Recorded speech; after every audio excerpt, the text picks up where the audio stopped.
지금 보석되어서 풀려나 있는 상태고 재판은 계속 진행되고 있습니다. 근데 보석에 조건이 있는데 그 조건을 어기고 그것도 한 번도 아니고 수차례 어긴 사실이 드러났습니다.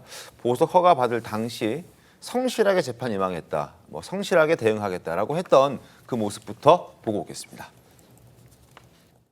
국민의 기본적인 권리인 방어권을 보장해 주신 재판부께 감사드리고 앞으로 더욱 성실하게 재판에 임하도록 하겠습니다. 보석 조건에 자정 전에는 귀가하라라고 되어 있는데 이거를 한 번도 아니고 두 번이나 어긴 거잖아요. 그렇죠. 이제 보석이라는 건요, 어떤 조건을 붙여서 이제 일시적으로 석방을 해주는 겁니다. 네. 그러니까 구속 상태에서 재판을 받는 것과 불구속 상태에서 재판받는 건 완전 다른 차원이거든요.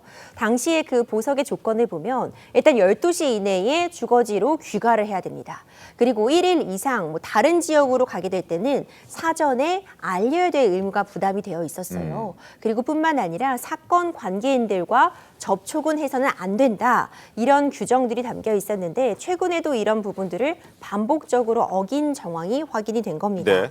법무부 보호관찰소가 이제 재판부에다가 보고를 한 건데 지난달 12일과 30일에도 정 전 실장이 이제 12시 귀가를 하지 않았다. 넘겨서 귀가했다. 또 밝혀졌고 1박 2일로 이제 다른 지방에 다녀왔는데 이것도 사전에 통보하지 않은 상황이 확인이 된 겁니다. 네. 그리고 뿐만 아니라 이제 재판을 마치고 나서 이전에도 네. 변호인들과 술자리를 갔다가 또 그때도 귀가 시간을 어겼던 정황들이 이전에도 보고가 된 적이 있었거든요.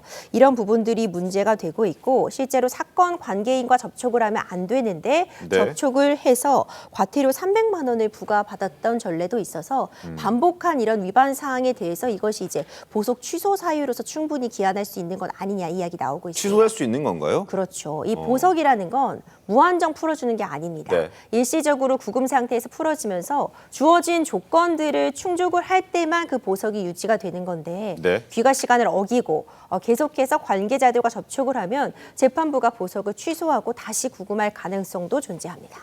강성필 부대변인님, 이거 너무 사법부를 무시하는 행동 아니냐라는 지적도 뒤따르던데요.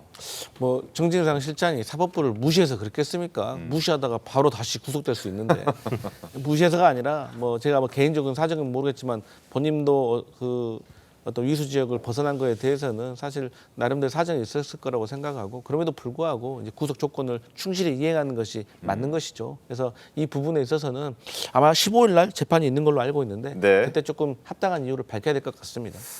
그러니까요. 지금까지 한 번도 아니고 두 번도 아니고 5번이나 보석으로 풀려난 이후에 그 조건을 어긴 것이 무려 5차례나 된답니다. 15일 재판, 과연 재판부는 어떤 판단 내릴지 지켜보죠.